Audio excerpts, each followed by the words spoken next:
Welcome to Tailgate. Chinmay, we're on air.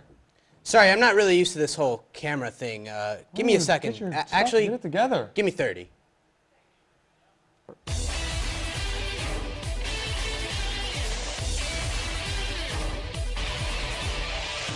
Ojero's got to beat Yambi. Foot race. Ojero cuts back. Gets him up. Yes! Dominic Ojero with a piece of absolute magic. On 3rd down and 5, pressure. Pass is picked off. And who is it? Big B.J. Raji for the touchdown. For a long time, and now they're stretched at the back. The US have numbers. Altidore squares it. Dempsey's missed it. Donovan has it. From hope, there is glory. Catches, puts up a 3. Won't go. Rebound pass. Back out to Allen. His three-pointer. Bang! Tie game with 5 seconds remaining. Welcome to another edition of Tailgaters. I'm Jeremy Schrank. Alongside me, a special guest host for this week, Chinmay Evasia.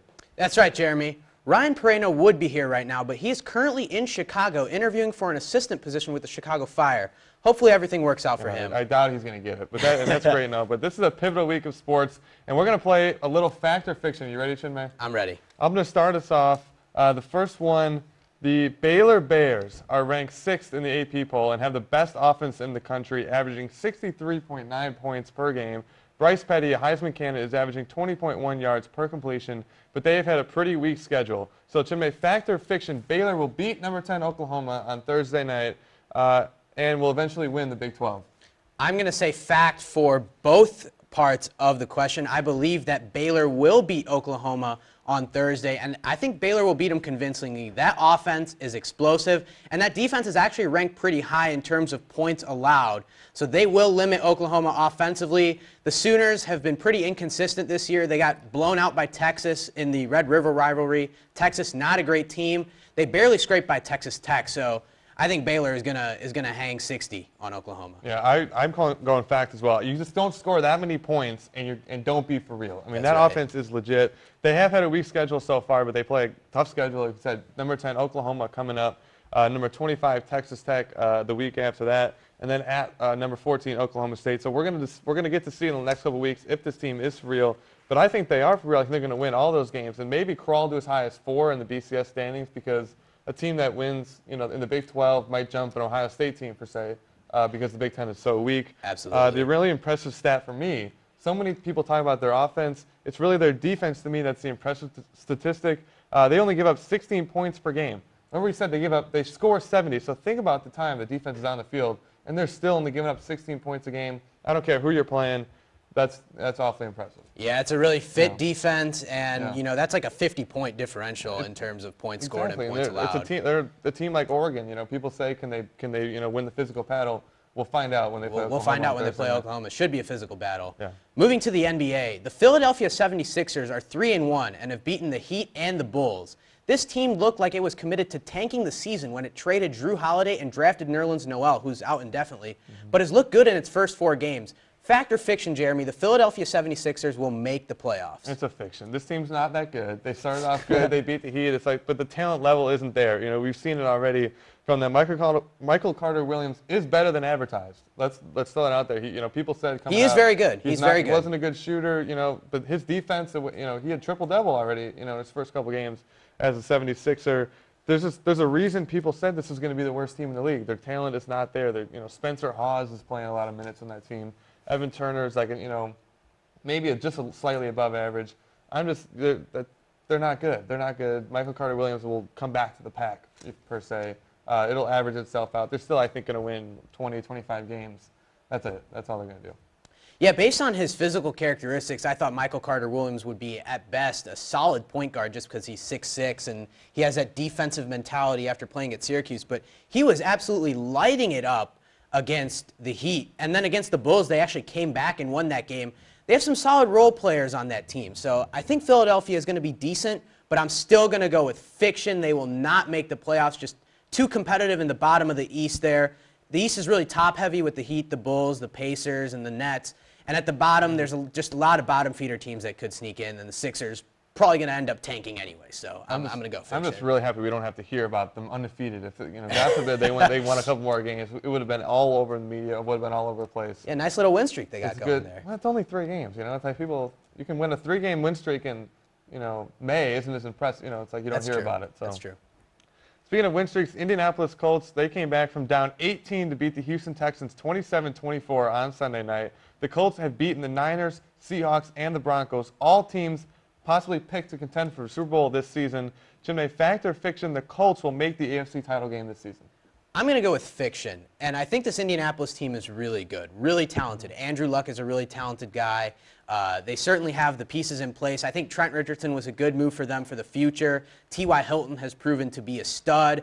Losing Reggie Wayne hurts them. The defense is underrated for the Colts, but I'm still going to say fiction because you still have Denver in the AFC, you still have Kansas City in the AFC, and you still have New England in the AFC, and I think they're just going to run into one of those teams, and that's going to derail their playoff run. So I'm going to go fiction. I'm going fact with this one. I think Andrew Luck has that it factor that a lot of quarterbacks don't have, and he just runs that offense. We saw it the other night against the Texans. Just fourth quarters, he's had so many comebacks already in only his second year. It's really unbelievable. The only other teams I think they need to worry about are the Bengals and the Patriots, but I think the Patriots offense, we've already seen how it can be kind of sketchy. They've been playing better now with Gronk back, but I still think the young wide receivers will ail them later in the season. And the Bengals, a lot of people put them up at the top. I just think Andy Dalton is not a good enough quarterback to lead a team to an AFC title game. So I just think Andrew Luck, and it's unfortunate Reggie Wayne went out because I think this team is a Super Bowl contender with Reggie Wayne. But T.Y. Hilton, we already saw, has the ability to step up, make a lot of plays. We mentioned Trent Richardson. He's having a pretty rough year so far, but he's still a talented Still a talented running back. Their defense is awfully good with Robert Mathis off the edge. I think they're going to make the AFC title game this year. Yeah, I could certainly see them making the AFC title game, but we'll move on to college basketball. Just 1 year after losing in the opening round of the NIT, the Kentucky Wildcats landed 4 number 1 position recruits and are ranked number 1 in the preseason poll. Fact or fiction, Jeremy? Just 1 year after being out from the big dance, will Kentucky be a national champion? I'm going to go fiction here. You can't. I didn't think last year, and I was right last year because it's just I just don't think you can win in college basketball, especially come tournament time. The NCAA tournament is so difficult with such young players. They have 2 juniors and 2 seniors on this team. Only one of those 4 players played significant minutes last year, and that's Jared Polson, who I will see struggle to get minutes this year because, like you mentioned, all the talent they have. I just don't see a way that you come tournament time, although John Calipari is a good coach, that they're going to be able to win that many games in a row. I don't care the talent. Talent is overridden by inexperience, in my opinion, comes tournament time. Yeah, I think it's too much talent to not win a national title game. I think Kentucky, they have the number 1 position recruit at each position, and John Calipari is just going to maximize that talent after the absolute disappointment last year, losing in the opening round of the NIT. I think they get it done this year. I think Kentucky wins the national championship. I'm going to go fact for this one. All right, well, that does it for this week's segment of Fact or Fiction. We'll see if our predictions come true in the near future. However, the NFL is at its midway point. Don't go anywhere because coming up next, 23 sports analyst Mac Deeknight will join us for an NFL midseason report. Thanks for sticking around. As your reward, you will get an in-depth NFL midseason report from the one and only Max Deeknight. Max, thanks for joining us. Thanks for having me, guys. It's great to have you. Let's jump right into it. There's an old saying in the NFL, you are only as good as your record. For the first half of the season, Max, who is the best team despite what their record is? I got to go with the Denver Broncos. Peyton Manning is just, he's on another planet right now. He's connecting to Demaryius Thomas and Wes Welker on a regular basis. And I think the additions of Champ Bailey from injury and Von Miller from suspension are really going to put this team up top the NFL. Yeah, the running game for me is the only question so far. It's they're going to be able to run the ball as successfully as they probably need to come playoff time. Yeah, I see Noshawn Marino breaking out. He's got 8 touchdowns now. He's got a receiving touchdown, so he's got 9 touchdowns total. They're kind of like nowhere to be found running wise at the beginning of the year, but I think they're really starting to turn that around, and I think they're the best team in the NFL. Yeah, for me, I think it's going to be whether Peyton Manning can win in the playoffs, but that'll be for a different time. Yeah. The NFL is full of surprises, and at this point in the season, there's always a team that has exceeded expectations. Which team has been the biggest revelation for you at this point in the season? Well, it's got to be the Kansas City Chiefs. From 2-14 to 9-0, Andy Reid has changed the whole dynamic in Kansas City. They got a great offense going there. They got Jamal Charles, who's doing what he does every year. Alex Smith is running the offense to perfection. And then on the other side of the ball, they're even better. You know, you got Tamba Ali, he's already got 10 sacks. You know, their defense is shutting offenses down, and you know, I think that's really that's their go-to. Their defense is what they're gonna go behind, and they're gonna make it deep into the playoffs because of their defense. I think the key part of that answer is they're the biggest revelation so far. Right. I think they're going to go right down the hill because when you don't score a touchdown against the Buffalo Bills, you're really, really lucky to escape victory. Yep, that is very true. You know, Yeah. you can't rely on your defense scoring touchdowns for you every week. Yeah, I think their defense is definitely legit. I still have to see a little bit from their offense. Are they going to be consistent down the stretch? Definitely, that's fair. And I think the difference here is that Alex Smith, this is a guy where you know what you're going to get week in, week out. You know, he's not a Russell Wilson where, you know, Wilson, he goes out there one game and he's amazing, and then the next game he's kind of shaky, throws a few picks. You know what you're getting out of Alex Smith. And you know on the other side of the ball, you got Justin Houston, you got Tamba Ali, you've already combined for 20 sacks, and you know they're going to come there and they're going to get in the quarterback's face, and they're going to put pressure on him. So I think they're kind of a sure thing. They're not 9-0 good. I mean, I know they're 9-0 right now. They're not going to go undefeated, you know. I think the Broncos are going to beat them twice. I know the Broncos will beat them in Denver this Sunday. I just have no doubts about that. But, you know, I think they're a lot better than people think. They're 9-0. You know, they got something good going on over there. Well, the Kansas City Chiefs offense certainly struggles. And for every team that exceeds expectations, there's one that falls flat on their face, just like the Chiefs offense. Which team has been the biggest disappointment through the first half of the season for you?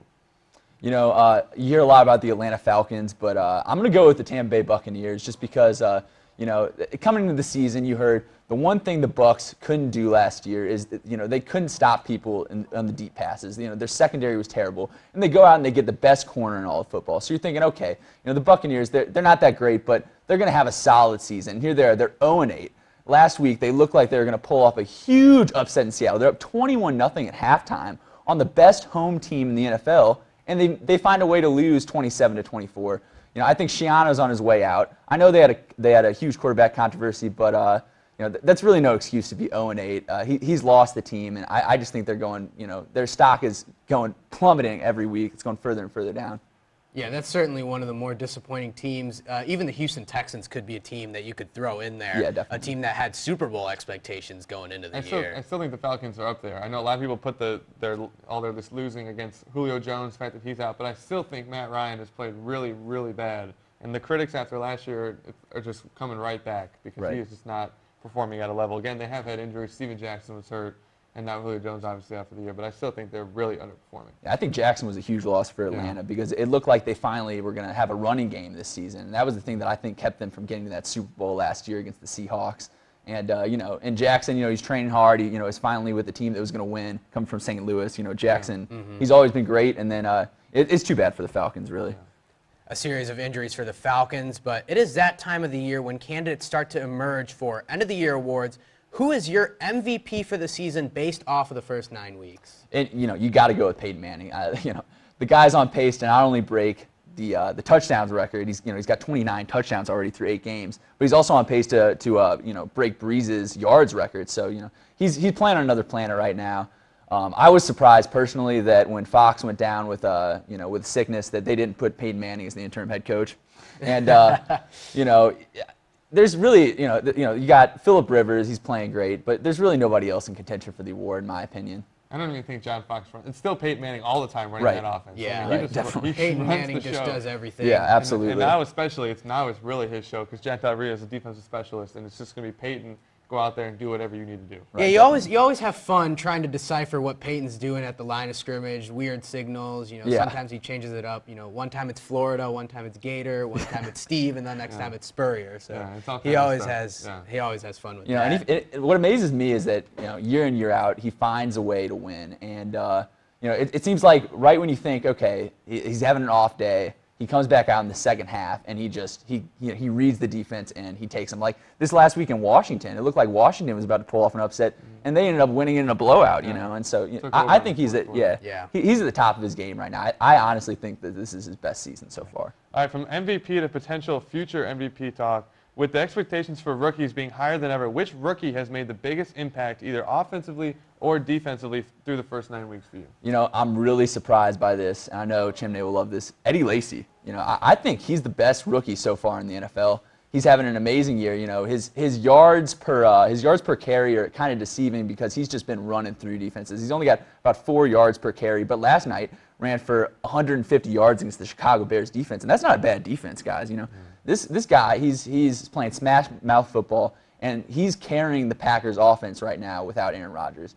And honestly, you know, I was a little bit surprised coming out of Alabama. I didn't know what to expect because you saw Trent Richardson. You know, he's been good, and you know, you see a guy like Mark Ingram, and he kind of didn't live up to expectations, but he's exactly what the Green Bay offense needs. And I think once they get Rodgers back, that's going to be a force to be reckoned with in the NFC. Eddie Lacy got a lot of, no pun intended here, Eddie Lacy got a lot of beef. Beefing up in the offseason. Yeah, he did. That's but right. If you look at it, I mean, last night that's the specialty of his game. Yeah. It's the ground and pound right at the defensive line, and he was getting a bunch of yards after the carry. He looked really good last night. Yeah, that's the first time the Packers have had a real running game since the Ahman Green days. Yeah, it was good to see. It was definitely good to see.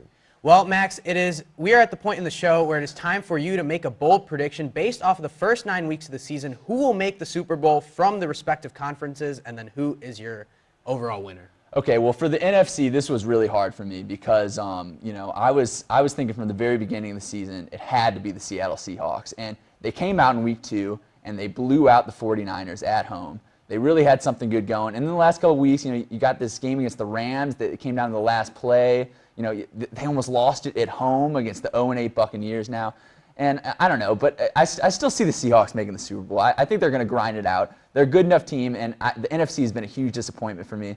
You know, and I think the addition of Percy Harvin is really going to help that offense. You still got Marshawn Lynch. I think Russell Wilson will come through in the clutch like he always does. But I don't see them winning the Super Bowl. I see the Denver Broncos winning the Super Bowl, and I see them blowing through the AFC in the playoffs.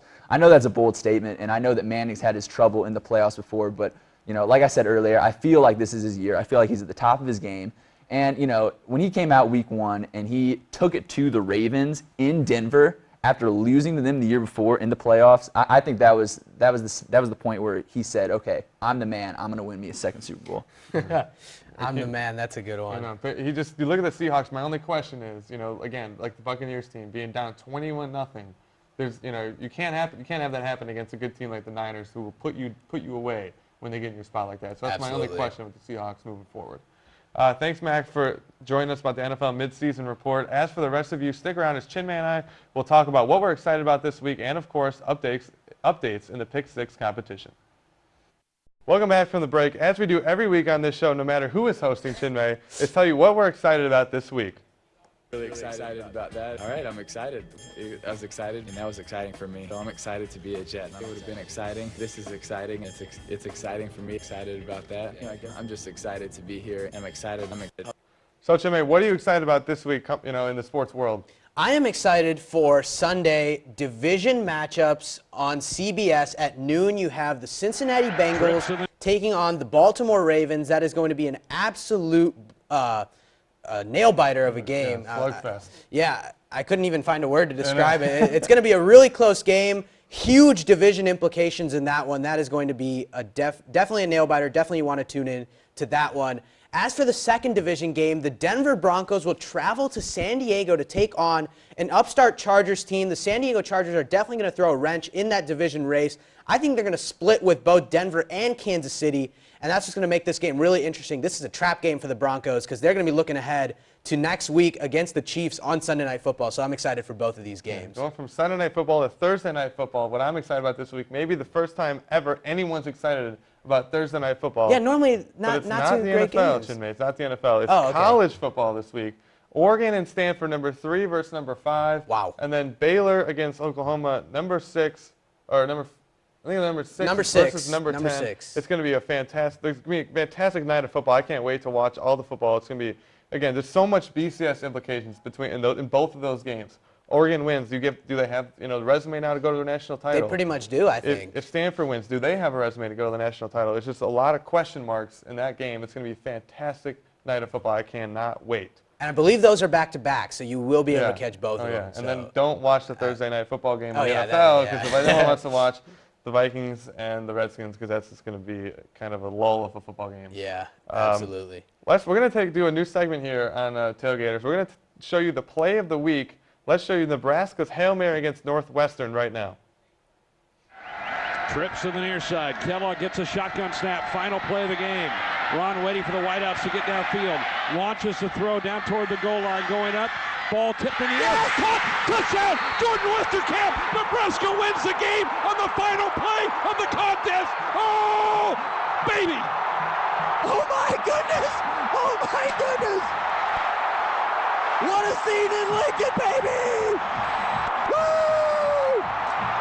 Jimmy, how about that play? That might have been the play of the year in terms of the Big Ten Conference. I mean, we have just seen some horrendous football from that conference as a whole. That's probably the play of the year. Big Ten football is pretty rough to watch. I mean, besides Ohio State, it's just, it's the ground and pound football that no one really likes to see. But that was exciting. That is what you want to see in college football. Poor Northwestern, though. They lost like 4 or 5 games in a row. I know. After a nail-biting loss against Ohio State, they had BCS aspirations, and their season has gone down the tubes real quick, and that's a way to cap it off right there. Yeah, and the good thing was this was a legitimate Hail Mary. Yeah. We've seen plenty of Hail Marys that have been botched. We saw a botch call. Oh, yeah, Green Bay Packers fans didn't are look not like a happy penalty about there. that. That looked It was pretty amazing. Clean. That definitely looked clean. Yeah. That's what you got to say. All right, let's move on to the pick six now. Let's take a look at the standings here. We have a lot shifted here in the pick six standings. Eric is 35-12. Ryan has gained some ground at 31-16. He's only 4 games back. And I have gained ground on Nick, and Nick and I are now tied 8 games back. We do have 1 game left this week. The LA Galaxy is still playing. They're in aggregate with the Real Salt Lake in the MLS playoffs. So Ryan is the only one with the LA Galaxy, so he wins. He gains another game on Eric for the possible top spot and the rights to go to the SEC Basketball Championship in the spring. Yeah, and I assume you won the tiebreaker over Nick for being a better man? For being a better man, and the fact that I had a better week this last week. So that's mainly how we judged it. It definitely was fair, and there's multiple reasons. We just went with that one. Okay. Chinmay, we're going to do our pick six. You're going to be filling in for Ryan this week. You're going to read Ryan's picks, but you're also going to pick your own if they are different. So you will, maybe had some effect on Ryan's chances of going to the championship. We'll see. Or even getting the Mohawk. Yeah. It's a lot of responsibility. It is. Let's go right to it. Oklahoma and Baylor, we've talked a lot about it. We're picking with spreads this week. Baylor is favored by 14.5 points. Who are you taking in that one? I think Baylor's going to hang 60 in this game, and I'm going to go with Baylor. I think it's going to be 60, and Oklahoma will score somewhere in the 30s or 40s. So I think I'm going to pick Baylor. Yeah, I'm going to take Baylor as well. I just think Oklahoma's not that good. They beat Notre Dame by 14, but that was a closer game.